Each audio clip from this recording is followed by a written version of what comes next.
Euzubillahimineşşeytanirracim. Bismillahirrahmanirrahim. Rabbi şrah li sadri ve yessir li emri vehlul min lisani yefkahu kavli. Selamun alaikum ve rahmetullahi ve berekatuh. Inshallah, we will continue from the 25th word. This is the 25th word, third light and the third gleam. And we've been studying the miraculousness of Quran for a while.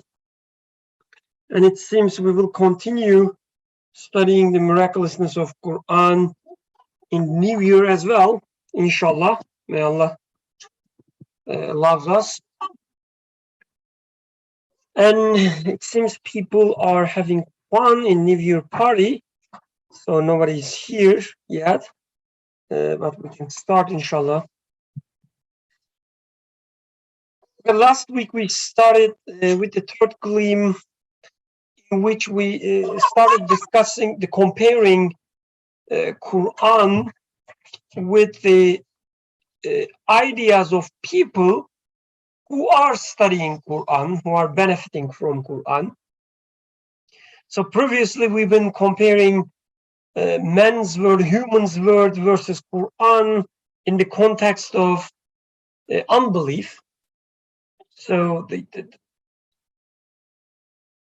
the ideologies that deny revelation and try to explain life or universe, the reality, versus Quran explaining the reality. This time we in this third gleam, starting from last week, we started discussing again the human's word versus Quran, Quranic understanding, Quranic guidance, but in the context of belief this time. So the peoples like the saints, the scholars, enlightened philosophers who are studying Quran, who are trying to benefit from Quran, who are trying to understand the reality in the lights of Quran, but still their works wouldn't be compared to Quran itself.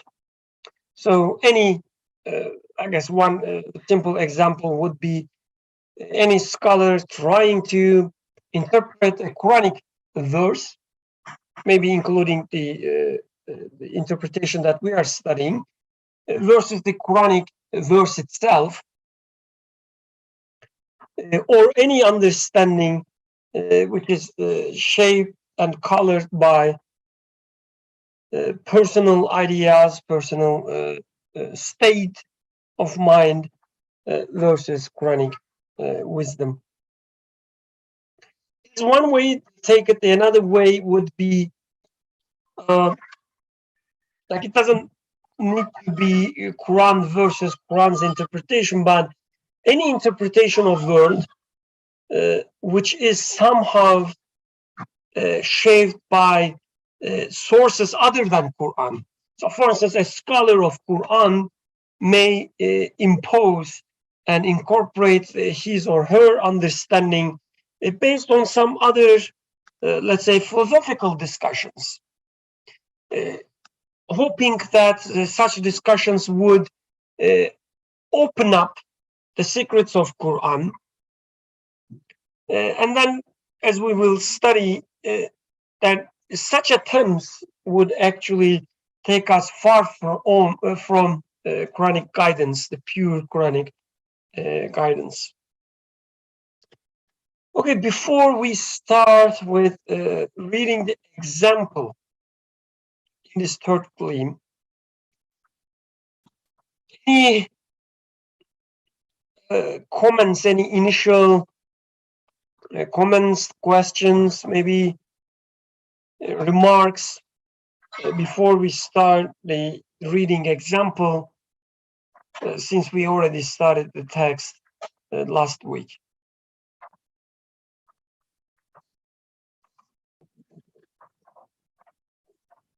Okay, it seems nobody wants to. So if you don't mind, I will start reading from previous paragraph, not directly from the example, and then start with the example, inshallah. Okay, absolute reality cannot be comprehended by restricted views. A universal view, like the Quran, is necessary in order to comprehend it. Absolute reality cannot be comprehended by restricted views. This sentence alone, as we touched upon a little last week, sounds negative, has a negative connotation, right? It sounds as if whatever you do, you cannot get the absolute reality. But of course, it depends on how you understand these restricted views. If you take these restricted views as something fixed, like you are doomed to have restricted views, hence, and absolute reality cannot be comprehended by restricted views. Therefore, you cannot get the absolute reality. You can have the argument in that way. But in the second sentence, which says a universal view like the Quran is necessary in order to comprehend it, it actually, at least to me, opens up the door for a more positive interpretation. It opens up the door of a potentiality. It says, if you like to get the absolute reality, yes, you cannot get it through restricted views, your personal views, for instance. But if you follow the Quranic perspective, if you try to understand the reality in the light of Quranic teaching, then it may be possible. Of course, again, some possibilities, as I said, like it's opening the door for this possibility, maybe. Because for sure they are instructed by Quran. Here they are the scholars who are benefiting from Quran, but those who are not able to reach the level of Quran, and those who have restricted views and nothing more. It says, like the next sentence, the third sentence sounds as if a contradiction to what I just said, which it's possible I might be wrong. For sure, they are instructed by Quran.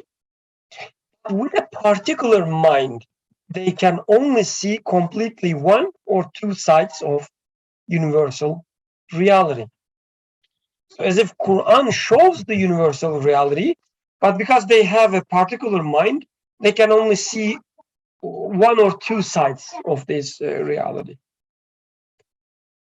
Are preoccupied with them. They are preoccupied with this one or two side. Sometimes you say, I'm an engineer, and you are preoccupied with this mental set.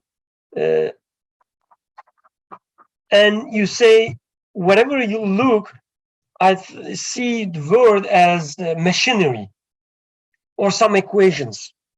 Or you say, I'm an architect, and everywhere you look, you see some geometrical relationships.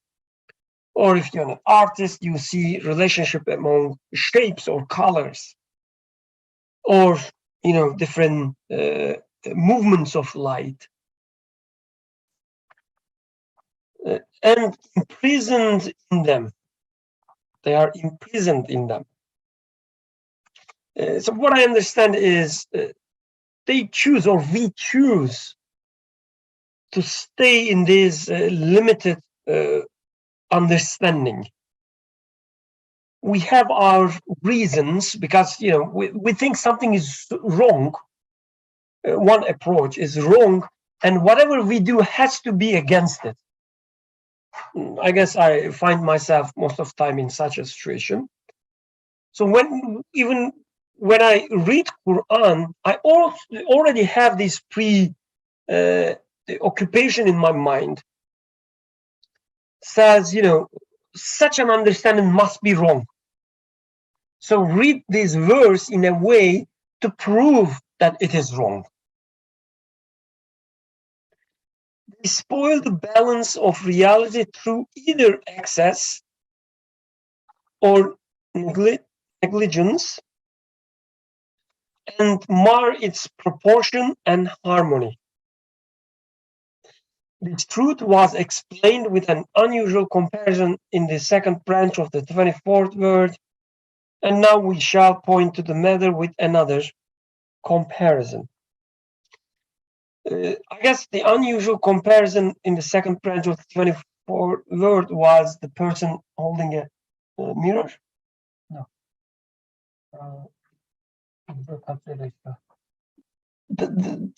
But when explaining this, Katre Rasha was using these examples, wasn't he? Maybe I'm mixing up. Anyway, that doesn't matter. We refer to the same text. Okay. Branch of the 21st word, and now you can look at the second branch in its entirety. So it doesn't matter which paragraph. And now we shall point to the matters with another comparison. The example I gave probably was from the first branch, not the second branch. Anyway, doesn't matter. Okay, we will start with an example, but since this paragraph by itself deserves to be discussed maybe even one more time, so if you have any questions, especially about the about the way I read the text, so you may be in a different position, you may be understanding the text in a different way. So please share these differences as well, so that I can improve myself. Okay. You stay silent, and then I complain about this silence, and then you go and complain about me. I'm complaining about the silence. That's the way I guess we have to follow. Okay. For example, it says, and then start giving an example. But before that, so about this paragraph. So I guess there are different ways to understand this absolute reality. So to me, there are practical ways to understanding, meaning the ways that we can use, the ways that we can benefit. And again, to me, it might be, I might be wrong. There are some impractical ways of understanding. So when I hear something like absolute reality, at least at the first level, what I understand is I'm given something. There's a scenario in front of me, a movie is playing in front of me, and my creator is trying to tell me something, trying to teach me something. So this is the way, I try to see at least the reality. That my creator is trying to tell me something. And whatever this is, this something, this is the absolute reality for me. That there's a message that I'm supposed to get out of this experience. And this message usually have multiple dimensions. One dimension looks at the justice, for instance. Another dimension looks at the wisdom. Yet another one looks at the power. Another one knowledge, and so on and so forth. And of course, love. We shouldn't forget that as well. And mercy, and then protection, and then punishment. All these different the aspects, they come together in a blend and try to teach me something about my creator. And within each experience, I have all these different, infinitely many, maybe, I don't know, names manifested.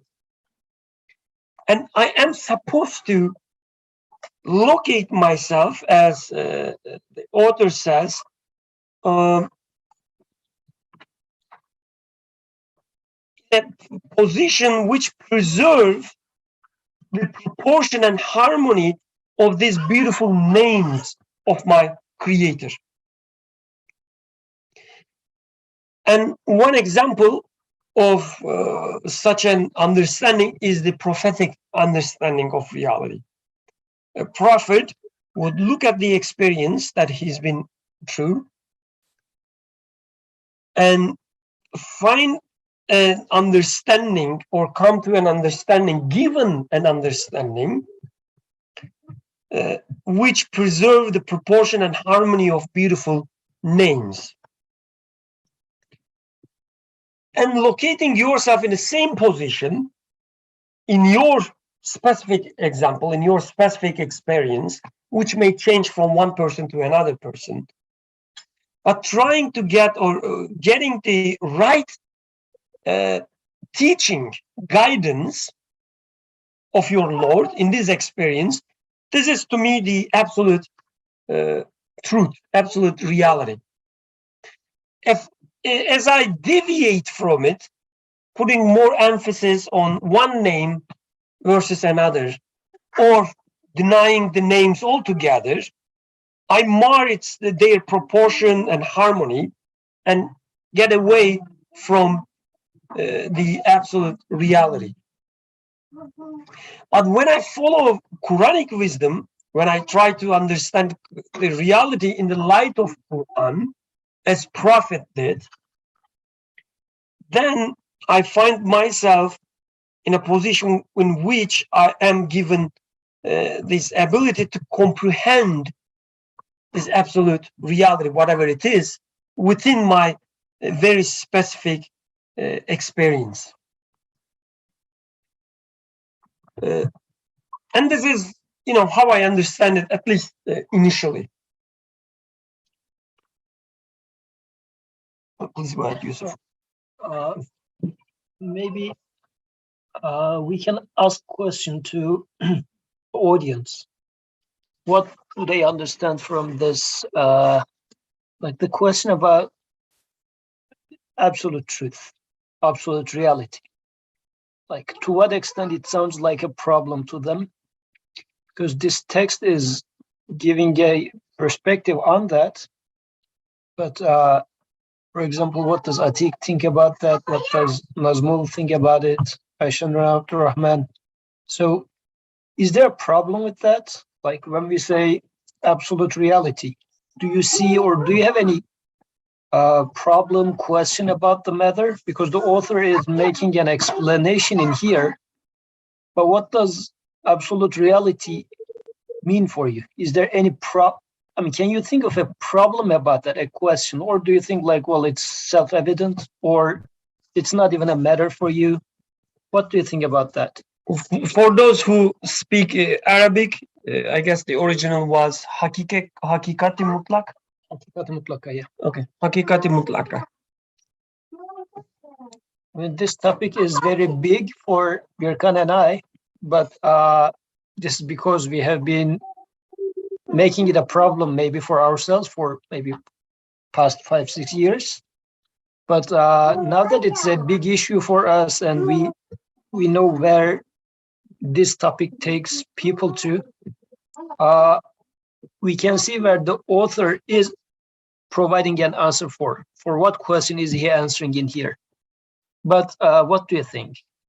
Is this a problem, or to what extent is it a problem? I think, please go ahead.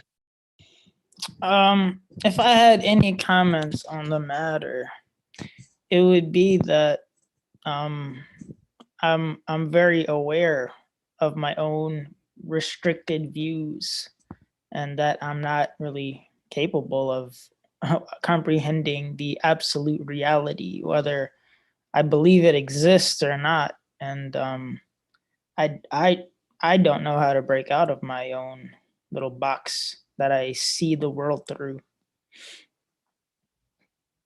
So that's really it.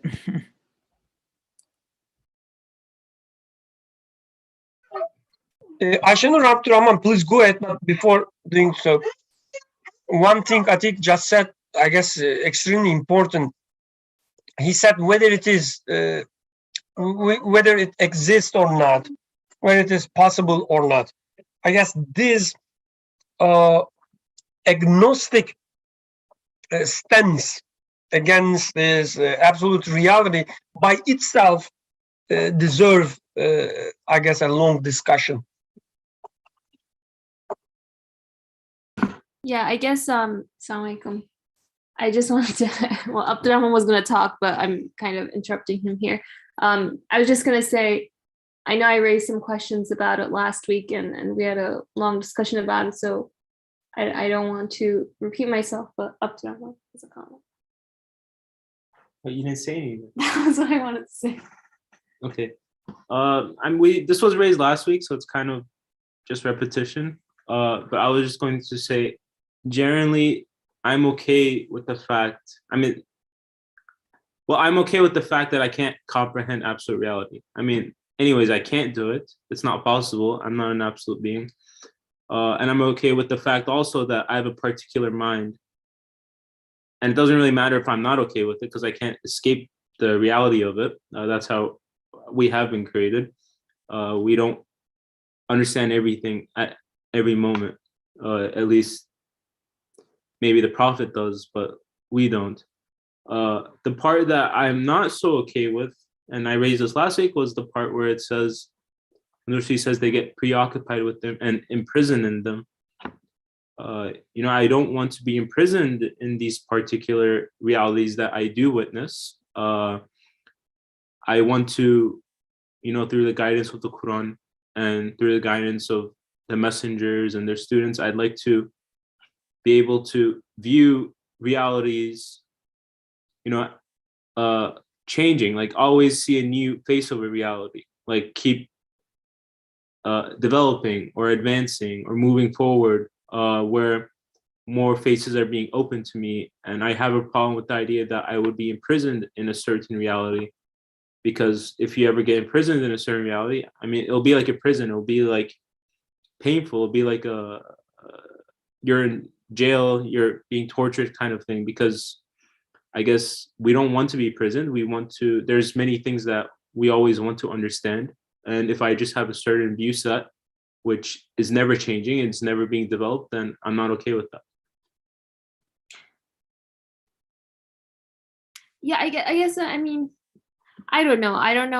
I guess I'm finding the same question come up in me now, which might mean that I didn't listen carefully enough last week, but I don't know. The sentence here is interesting because it says absolute reality cannot be comprehended by restricted views. It doesn't just stop at cannot be comprehended. It's qualifying it by the category of which is not sufficient. And then it says that the Quran is necessary so as to comprehend it. So then I'm still unsure, I guess, about the relationship between the two. Is this something that is open to me or not? Is this something that is accessible to me? Because as Abdurrahman said, I disagreed with him just ever slightly in that I don't know.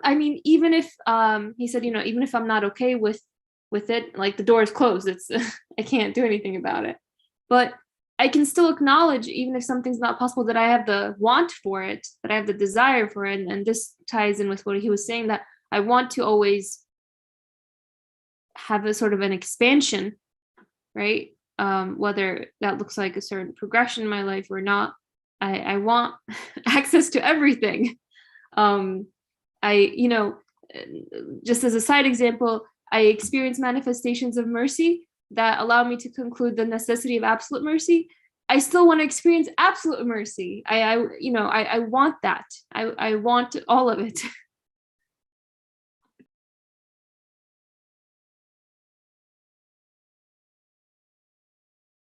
Jazakallah khairan.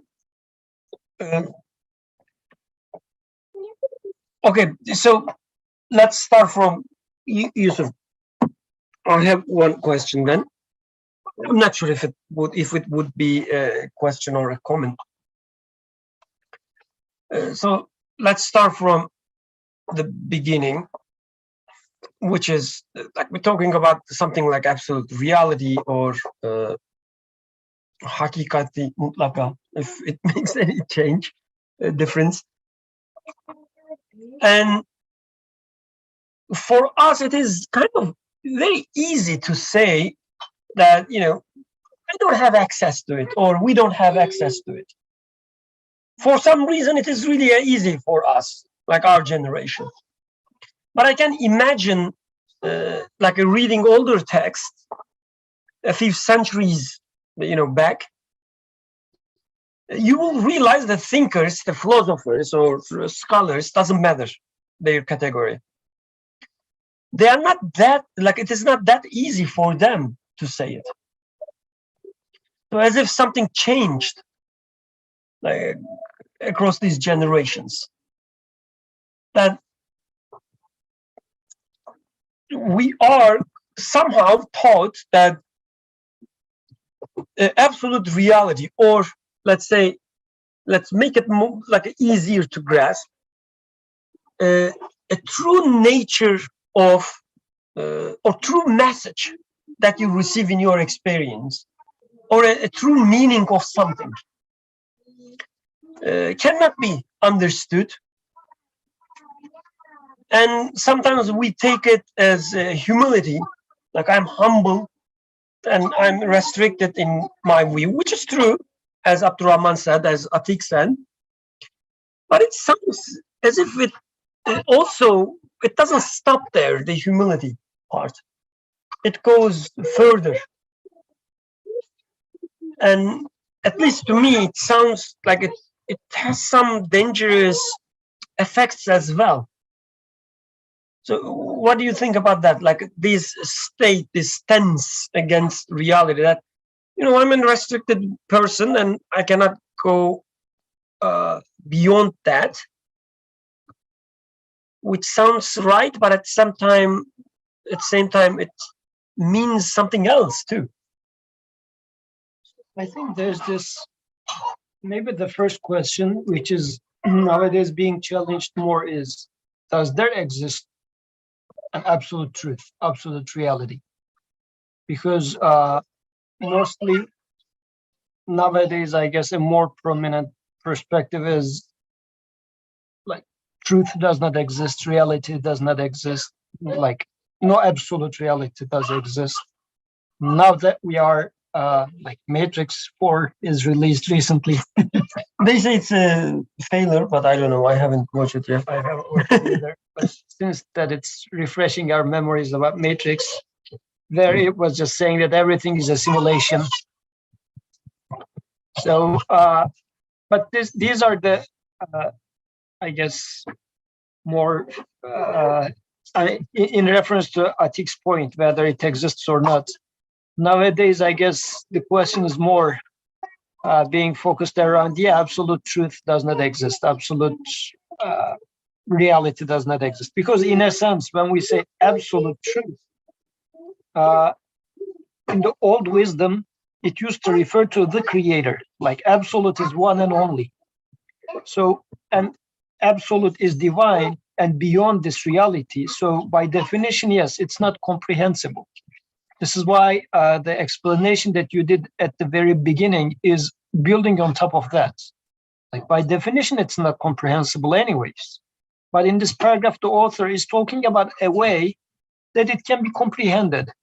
So then he must be meaning something else on top of that initial definition, for which it's like as if comprehending the creator, which is impossible anyways. Like it would be a contradiction. But now that I am being given a limited world. Now, for example, I am now holding a toy in my hand. Now Zeynep got it. So that toy is a restricted toy. It has a size, it has a shape, it has a weight, color. It's a restricted thing. This is why I can comprehend it within my head. Like it's comprehended.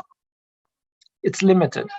But when it comes to truth, now that after all these discussions, we are talking about truth of things as they point to the creator, which is now becoming the absolute reality. So now, and this absolute reality is not one-dimensional. It's not only, as you were saying now, at the beginning of the discussion, I am seeing an event, and that event, if you look at it, let's say earthquake, or a child getting sick, or a rose blooming, whichever you take, it means something relative to its creator. I mean, its true purpose, true meaning. Now, in this context, the author is addressing, what does that mean? I mean, what does it mean that an earthquake happens? What does it mean that a rose is blooming? So, and the aspect of it that looks to its creator requires that I know at the same time what it means the sun is rising, what it means Pluto is over there, what it means solar system is here, because everything is so much intertwined. This is why the whole creation points to the creator, and absolute truth means now I am comprehending all of them at once as they point to their creator, which means the truth, which is again by definition incomprehensible. This being said, and I have to accept that. I mean, otherwise I'm going to fall into a contradiction. But this being said, now I am starting to make sense of what you said at the beginning of the discussion. You said, okay, I cannot talk about comprehending this aspect of reality. But what about the message that I am supposed to take from a child getting sick? Like, I am a creation, and I know that all my understanding is being taught to me. And what I am supposed to learn from that event is the truth that I'm supposed to learn from it. Like, it is in a sense, now the absolute reality or truth is, now we are putting a second meaning in there. And the second meaning means the message that the creator intends me to get from that event. And how am I supposed to learn that? Can I learn that by myself? Or can I learn it by the one who is comprehending the truth from all its angles, and only he can teach it to me? Because if I don't take this aspect, I mean, the way now that we are framing it is a totally different way of looking at it. Maybe if let's put this to one side of the scale. The other side of the scale would look like, like a philosophical perspective would look like, I am the observer in this universe, and there is no absolute reality, because I am the one in the matrix, I am plugged in here, and everything is according to how I imagine it to be, how I want it to be. I decide about its reality. If I like it, I tell it good. If I don't like it, I tell it bad. So I am the one who judges right or wrong. So I become the decider of absolute truth. Like a total relativistic perspective becomes my worldview. So these are the two, in my opinion at least, opponents that can fight with each other. I mean, there might be other perspectives, but nowadays I guess this, or it's relative to me mindset, in which I am existing by myself. I am at the center of the world, and truth is decided and created by me. This is the prominent worldview out there nowadays, I feel. And the other one is, now that the author is introducing in here, I am being created, my creator is the truth, and the way he teaches me, whatever I am intended to learn from that event is the truth I am supposed to learn. But to get that, I have to ask to my creator, because he is the all-comprehensible teacher, if you like. Only he can teach me. And only with that mindset, I can get close to truth, meaning that I am the recipient. I am not the creator. I am not the judge of truth. I am just the recipient of it, whether I accept my neediness and submit to that reality, accept what comes from my creator, then with that mindset, whatever comes to me becomes the truth, is what I understood. So let me try to summarize to see if I get it right or not. On one hand, we have naturalistic, or as you said, philosophical. The naturalistic worldview in which there are subjects like us. We have our limits defined by our DNA, some anatomical features, environment, our culture, all these factors. And we are limited beings. And the knowledge is gained by the subject, me, observing the reality, traveling in the universe, looking at the tree, understanding something, looking at the child, understanding another thing. And because the knowledge is gained by this person, it is filtered through their the limits, capacities, the veils that they have. And this is a theoretical bound that cannot be broken because you are fixed as a natural thing. You are fixed, your limits are fixed, and so on. And in such a worldview, it is true, it is right to say that we only have our restricted views because we are restricted beings, and the knowledge is defined by our limitations. The knowledge is produced by our knowledge generating mechanisms, right? To make it more scientific. Mm-hmm. Then you need to put some neuron there. Yes, okay. Knowledge is generated by my neurons, interacting with each other in a complex mechanism. If this is the case, yes, we are restricted beings, and reality, if there's such thing as objective reality, you cannot comprehend it, so on and so forth.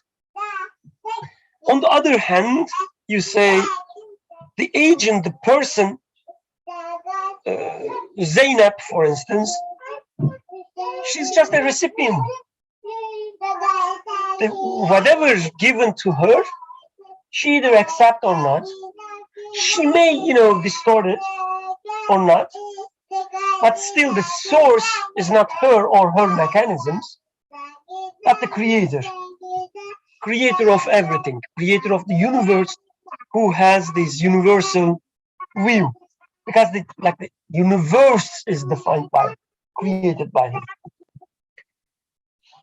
If this is the case, so knowledge is defined by what is given to you this time. So limits, the restrictions, and so on doesn't make any sense anymore. If you are supposed to receive message A, you receive message A. If you are supposed to receive message B, you receive message B, and that's it. Then the discussion is whether you understand this message A or B in its complete form, it's in its right form, or are you distorting it? And in there, just one addition. When we are talking about that, maybe we should also add that human is created with, I'm talking about in general as human, at many, countlessly many aspects. And humanity is expected to understand the purpose of this existence from a certain angle. Like for humanity, there is a goal, if you like, of how to understand the truth. Then there are individuals, Birkan, who is going to have a journey towards this ideal truth. Because in this model now, human is the recipient. In general, humanity is the recipient with all its potentialities. And for humanity, there is a way that, as if the creator says, I wrote this book of universe for you, O human, And what I want you to understand from this book is, come and ask me, I'm going to tell you. So for humanity, there is an answer which we are supposed to reach.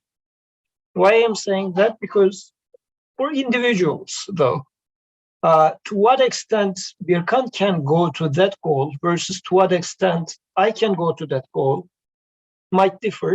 And smaller. Yeah, You because get a of, smaller portion. because of what is given to me versus what is given to Birkan.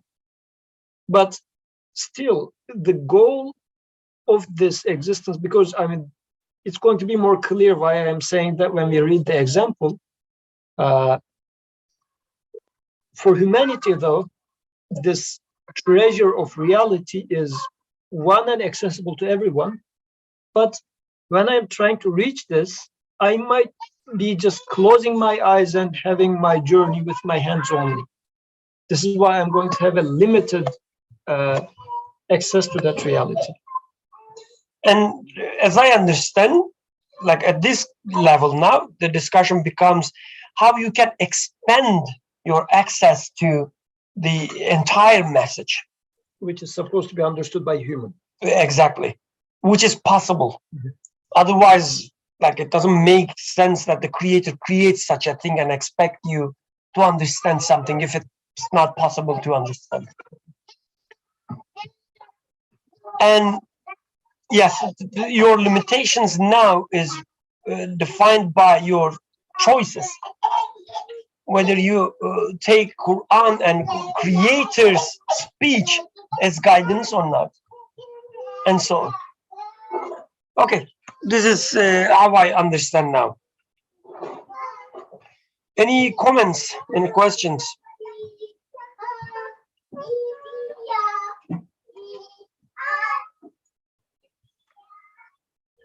It seems people hated, the way we discuss. Maybe another point that the question I asked you, like why this is important at all, like why not just say, yeah, there's no such thing as, the truth. I live my life, whatever I get, you live your life, whatever you get. So I guess it has this, let's say, the secret seed of denying, first and foremost, maybe the prophet, and then demoting everything about the religion to the culture. Like we are Muslims. I'm born in that way. My family taught me this way. Other people, they had their own journey.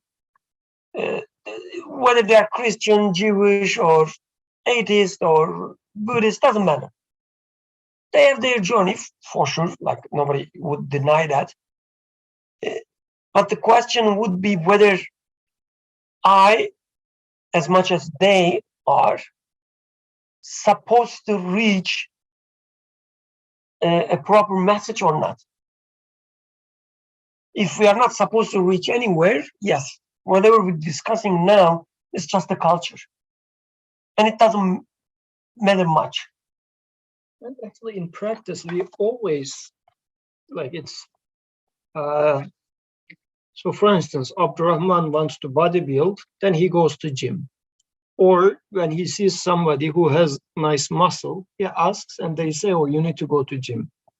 So we are living in a world where we seem to have a straight path to certain goal. Like we are living in a shared medium where we didn't put the rules, but we are just abiding by the rules. I drink water, but I do not drink zinc. Zinc kills me, water flourishes my life. So then the question becomes, who made these rules and laws? Because I am abiding by and living by these rules, then the same applies to, now extrapolate this material examples to reality, because I am bothered by where did I come from, where am I going to, what is the purpose of this life? And I am in need of an answer to all those questions. then this is why this question matters a lot. Where do I go towards? What's the purpose of this existence? And if somebody comes and says, well, it's your own way of understanding, it's your own interpretation. Actually, there's no goal of this life. Or as some philosophers said, there's no purpose of life, no meaning of life. Then this is totally contradicting the everyday experience that I go through. So this is why that question is so relevant. And I am bothered by and interested in learning how I can reach truth, how I can reach the purpose of this life, as if like it happens with the children in our side of the world. Their parents send them to Quran memorization school in an early age. Let me see. No, Aziz is not here. So the child is getting super bored in that school. He doesn't understand why he is there. I mean, he's at an age that he needs to go out, play soccer and everything. But now they say, no, you're going to memorize this from morning to evening. So they go so crazy, so stressed about it. I mean, it is against human nature. You don't know why you are doing something at an age that you can do something else, but you're not allowed to. If I apply to my daily life now, I want to enjoy my time. I want to be young and everything, but contrary to my wishes, I am getting old day by day. And as I try to enjoy more, my joys disappear immediately, as if I am being tortured in this life. So like that child in Quran memorization class who is so much angry with their teacher and also their father, why they put them in there, I am becoming angry with whoever is putting me into this life like that. I mean, why am I getting old? Are you making fun of me? Like this becomes this thing. Then I need those answers. So it's so relevant that I need to find the purpose of this existence, answers to those questions. Then it's what am I supposed to learn from this existence becomes so central of a question. And then bringing it to Birkan's point, I guess we're going to talk about that after the example, the Prophet. While you were memorizing Quran, I was memorizing communist songs. So I guess that explains why I have a stronger belief today. So, okay, let's continue with the text. I see no hands, no. There's one comment from Sheikh Hassan, I guess, aka Nazmu. He says it is a type of matrix because it is a simulation of a mind, just not my mind or perspective, but the creators. I see the point. I also see some catchy, let's say, the words there, which I find a little bit problematic, but it doesn't really matter. I apologize if I. Oh yeah, Sheikh Hassan, please go ahead. Assalamu alaikum, everybody. I just wanted to share something about, I guess this sentence, absolute reality cannot be comprehended by restricted views. I think we know this like from our personal experience too, right? Because when we look at how we know the truth of things, we'll see that the smaller and more restricted something is, the easier it is to know about it and to make a judgment about it. So, for example, if you're in your room, then it's much easier, and you lived there for a very long time, and you know every nook and cranny, and it's much easier to manage your room, let's say, and to make a change in your room and know exactly what's going to happen, and let's say the purpose and structure of the room, than it is, let's say, your entire house, right? Obviously, it's a little bit more easier too, but it takes considerable more effort to understand how one action will affect your entire house. So if you're trying to, put up like some type of beam or whatever it may be, if you don't do the required work, then you might, accidentally break something and destroy your house, right? And now let's say you expanded even to a bigger plane, right? Let's say now instead of a house, you have an apartment complex. Now this is even more complicated. And now let's say instead of just dealing with a structure that doesn't have consciousness, you're also dealing with a small, let's say local, I don't know, local school board, right? And now there are human beings put into the mix. So to understand what's going on and how your decisions will affect, that setup, it now just became much more complex, right? And now take this to the level of a state, right? To understand how your decisions, or like how to understand how everything fits together inside of a state with conscious human beings and different things going on that you can not possibly master at all, right? And now you have to delegate responsibilities to other things, other people. So the bigger in scale that you get, the more your mind fails to come to come to a precise answer about what needs to be done, right? Or how to interpret a situation. So it's absolutely no surprise that in the biggest questions of life, right, in the most general questions of life that have to do with all of reality, people are going to come to so many different answers, and our mind in a sense will fail us, right? So if for example, if a president of a country and managing a country is so infinitely complex, and he wants to make a decision, but he doesn't have all the data that he needs to make that decision. And by principle, he can never have that, because the thing that he's trying to understand is so complex that his own mind cannot comprehend it. So he's sort of operating in the dark. And any type of research that he does is just trying to go off of a best guess, right? And he will most likely make mistakes. So because his mind is limited.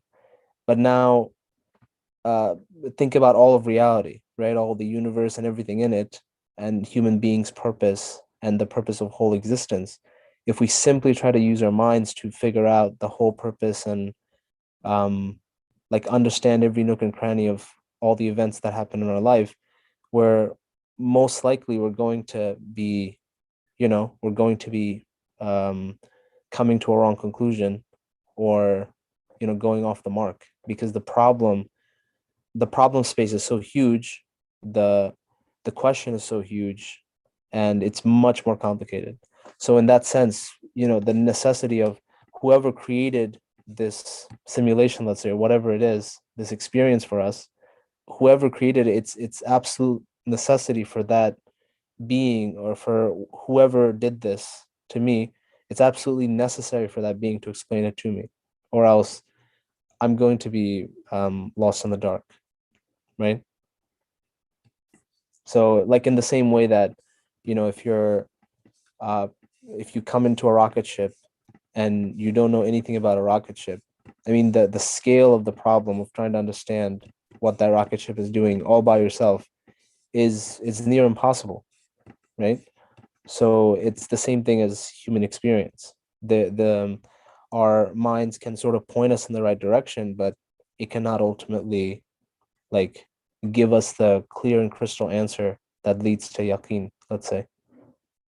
So and we need the creator, or the one who set up all this thing. We need that being to give us that final answer, so that we actually have a map with which to understand reality.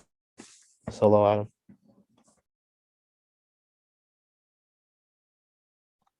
Well, alaikum assalam. Jazakallah khairan.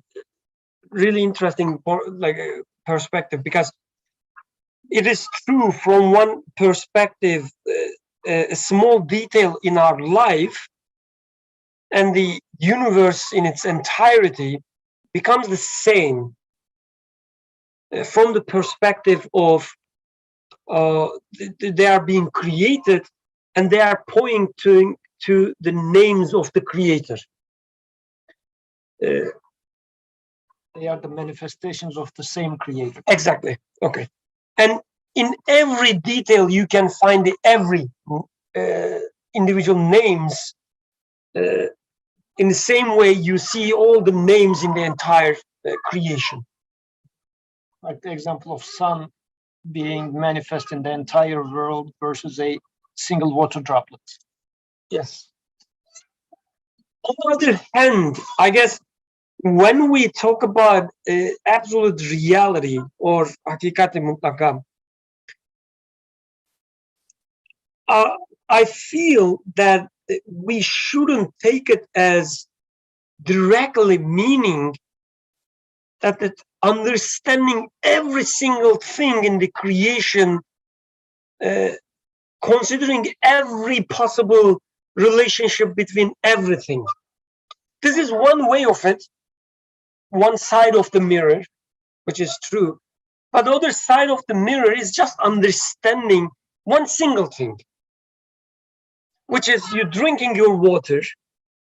And how am I, like I'm drinking my water, glass of water, and how am I supposed to drink it? That's my question.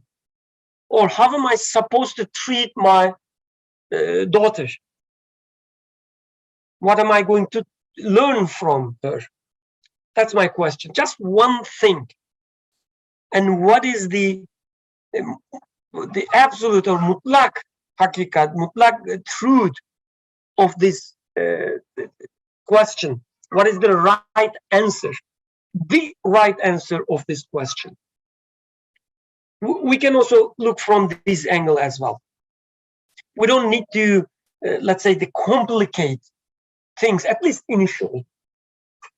And what I understand is that within every single action, every single decision, there are all the names manifested, and you should find an answer which does not, as author says, mar their proportion and harmony.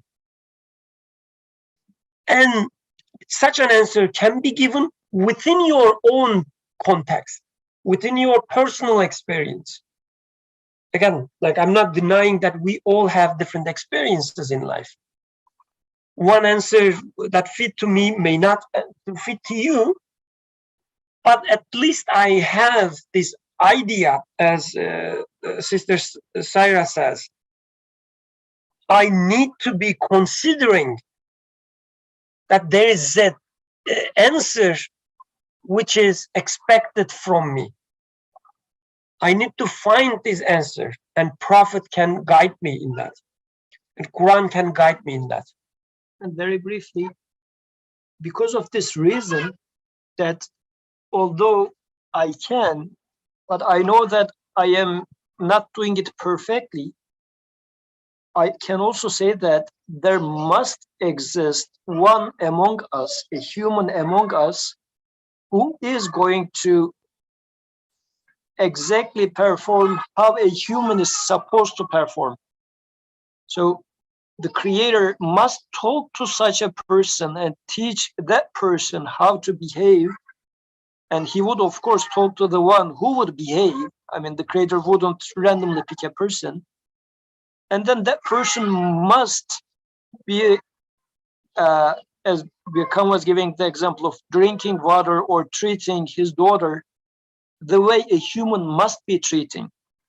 And the goal in here being by appreciating and acknowledging the creator of the water, acknowledging the creator of the daughter. I'm not the creator of my daughter, but my daughter is being created by my creator, as he is also creating me at the same time. So there must exist such a person who is going to value the truth as such. And this is why there must exist prophets. Sister Syra, Jazakallah khairan for raising your hand. Please go ahead. Let's listen to you, inshallah. Assalamu alaikum, everyone. Such a beautiful discussion. I finally ended my appointments and I could join in. Alhamdulillah. I think, Brother Birkan, what you were saying, it's such an eye-opener when we look in the context of even other Quranic readings that I've just sort of, one ayah come to mind. Recently, I read Surah Nahl, and there is an ayah 1692, which is Allah Ta'ala says that, I'll translate in English, do not be like the woman who foolishly unravels her yarn after it is firmly spun by taking your oaths as a means of deceiving one another in favor of a stronger group. Surely Allah tests you through this, and on the day of judgment, He will certainly make your differences clear to you. So now going back to your answer, and in the context of these two paragraphs that are in front of us, how I make sense of this conversation here is why the mediator is important. Because Allah Ta'ala says in many, many ayats that what you send forward and what you leave behind, you are going to be responsible for it. So the transaction is the real thing. So I know for me personally, when my husband passed on in 2019, and when I had cancer last year, and now that I'm working again and trying to become health-wise and financially strong, I said, what is the purpose of my existence now? Because in Pakistani culture, and as a young woman, Alhamdulillah, being the eldest daughter, my parents and my younger brothers and sister, they're all working, all have kids. They want me to be happy. So I have been speaking to a lot of my friends who are divorced or widowed, older, younger, with kids, without kids, and they're saying we have to craft our purpose. And so I said to myself, yes, I can teach, I can do therapy, I just got admission in a doctoral program, but then what? And then what? And then what? Okay, I want to, inshallah, maybe Allah Ta'ala bless me with that power and motivation, adopt a daughter. Then what? So the point goes back to why the Creator gave me Sunnah and Quran. Why did Allah put me through all of this hardship to teach me to become closer to Him? Maybe I have to be a stronger example for other widowed women. Maybe I have to be a stronger woman for other girls. Keep a good sort of dignified level of living. Don't get despaired by your illness. Don't get despaired by your personal losses, because this is part of the deal. This is why our Maker made us. Now, Zubillah, even this idea went through my mind. Allah Ta'ala, are you testing your design by putting me through so much pain? And I then said, no, I need to learn the adab to talk to Allah. And so when I look at Prophet Muhammad Sallallahu Alaihi Wasallam's seerah, and now I've started telling my nieces and nephews and my sister-in-laws and sister that please, let's all get together and have, even at home, if not in the masajid, a storytelling about Prophet's lives, because our kids don't need these action figures that are made of plastic. And our kids don't need to be so consoled by every click in a video game. They need to realize, and we need to train them, that if hardships like these come into your life, what will you do to be able to illustrate and feel that Allah Ta'ala you are not despairing in, and Allah Ta'ala you are not removing yourself away from. If all of this had not happened, I don't know where I would have been faith-wise. I know my dear late husband is very strong in his faith, and I'm sure that's why he must have earned a highest place in Jannah. May that be the case. But as I remember him tonight, at the end of a Georgian calendar, or when Muharram started, I said to myself and my family that me alone, I can deal with cancer, but missing my partner is very hard. But then on another side, Allah Ta'ala says, I will test you with something of hunger, something of health loss and life loss, and of fear. So I think in this context, when we read this, that the truth was explained with an unusual comparison in the 24th word. And now we shall make another comparison. He says that let us suppose that there is a treasure under the sea full of innumerable jewels of various kinds. Divers are plunging the depths to search for the jewels of the treasure. Since their eyes are closed, they understand what is there through the dexterous use of their hands. a longish diamond comes into the hand of one of them. The diver assumes that the whole treasure consists of a long pillar-like diamond. When he hears of the other jewels from his companions, he imagines that they are subsidiary to the diamond. So we are never settled if we are lost in dunya. And I'm not saying we need to stop having family members and children and spouses and enjoy marriages and graduations and economic prosperity, but somewhere in there lies emptiness for the soul. At least that's what I have learned when I was learning the Risale-i Noor from with Dr. Yamina Buganaya, and now with mashallah all of you here.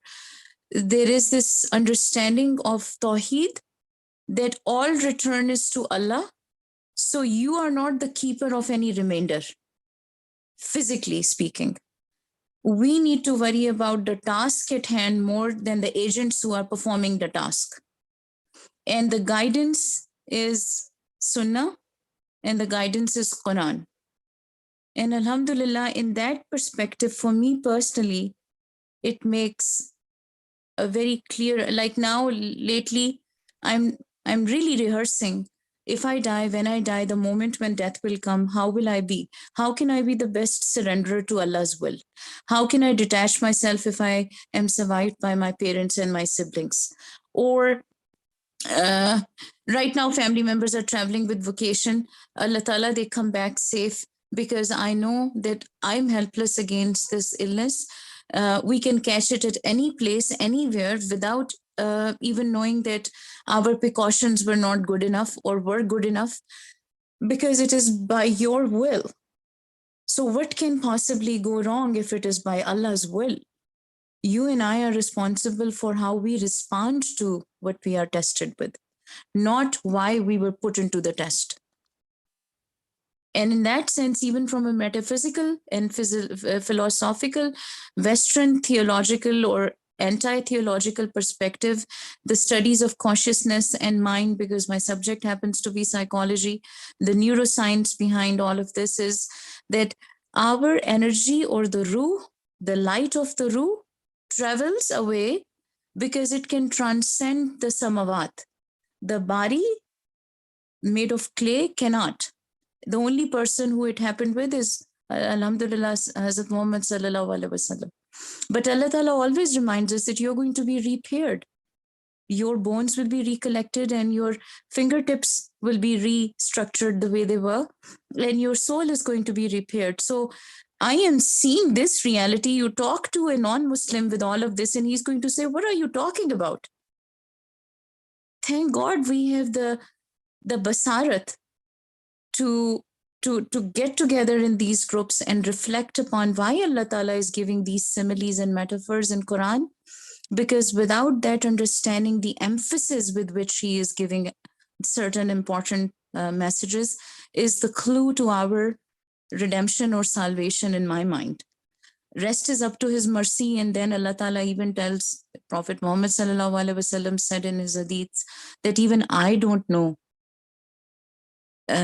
what my end will be. So that's why it is all the more necessary to make sure that your tawheed is crystal clear, that you don't do anything deliberately and knowingly to annoy Allah.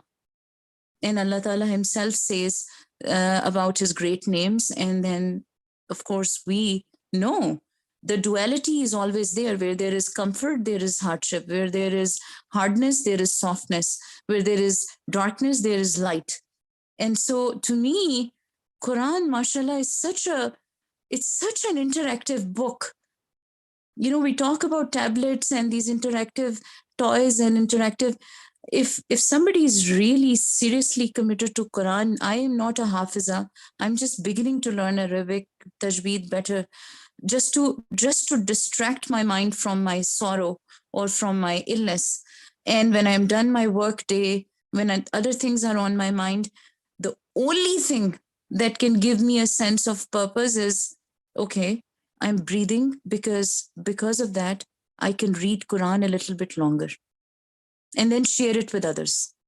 And even then the responsibility kind of always is in the back of my mind, pulsating, that make sure you're not doing the wrong interpretation. Make sure you ask or read further about this ayah, because if you are so wanting to teach it to others or share it with others, how your mind got impressed by an ayahs, or it inspired you to think a certain thought, that there is still that a level of surrender to Allah Ta'ala's message, that I don't, unbeknownst to my ignorance, innocent ignorance at best, attribute something to Allah that he is not deserving of, because he is greater than the humans or all of his takhliq.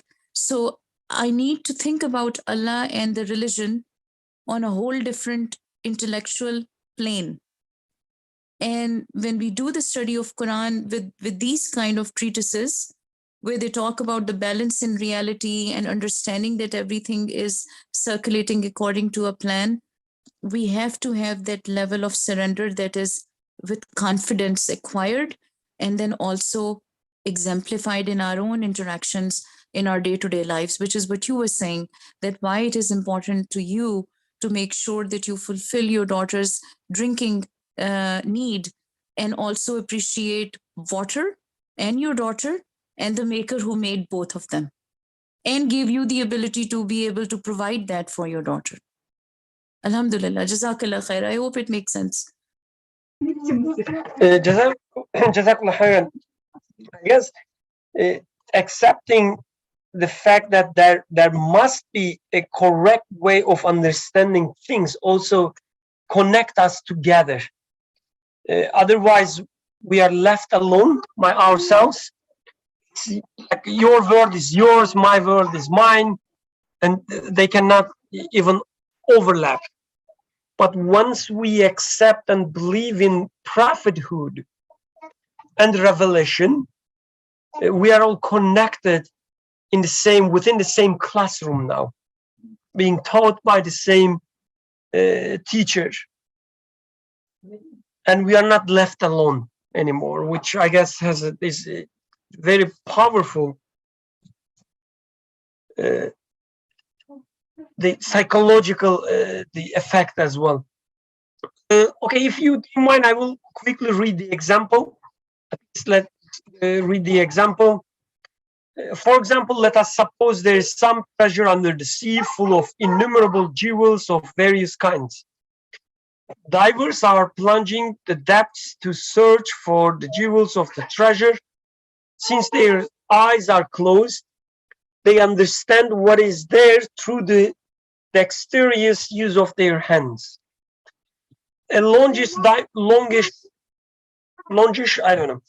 A diamond comes into the hand of one of them.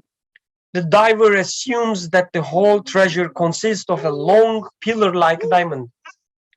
When he hears of other jewels from his companions, he imagines that they are subsidiary to the diamond he has found, and are facets and embellishments of it. So for him, it's only diamond. The diamond is central, and the rest is either the auxiliary, the subsidiary, or there are kinds of the diamonds. Into the hand of another passes a round ruby,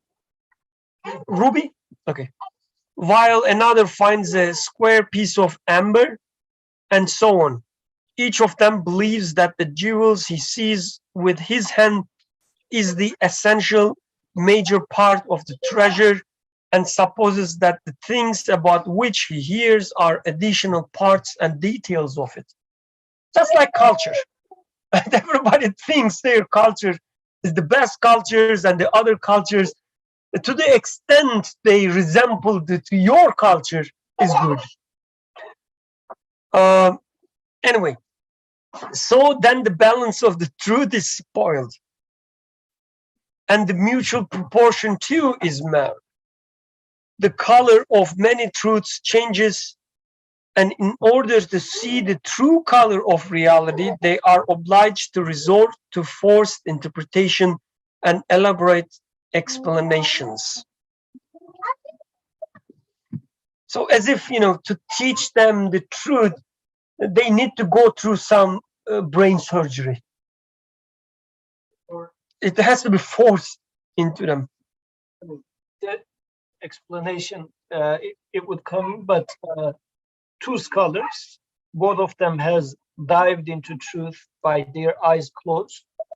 So, but once they come out, one of them find this Diamond. long diamond, the other one found this ruby, round ruby.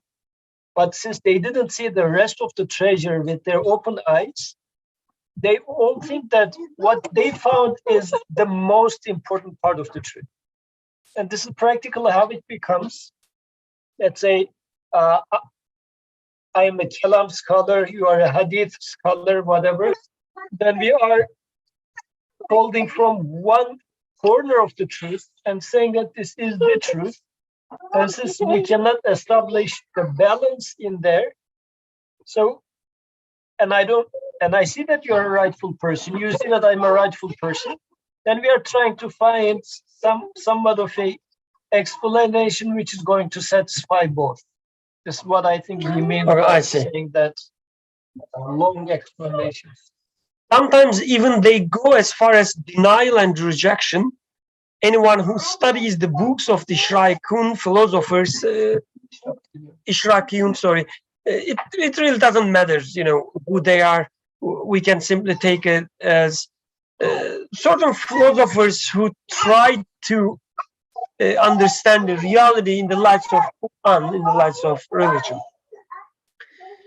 not deniers.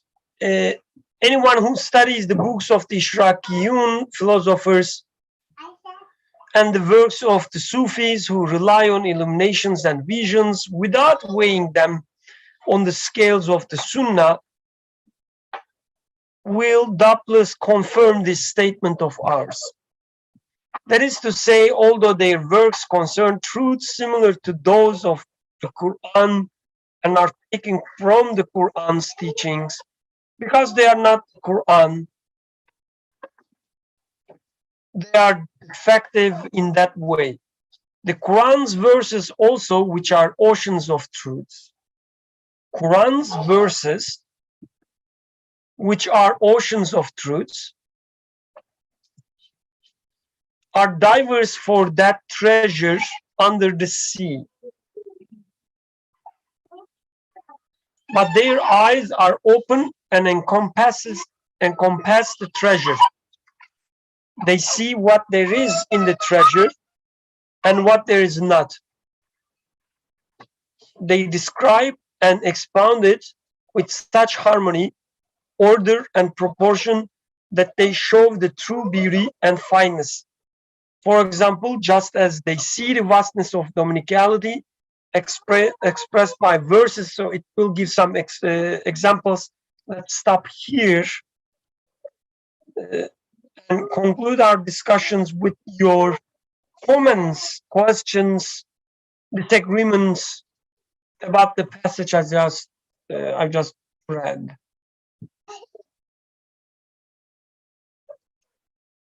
Any questions, comments?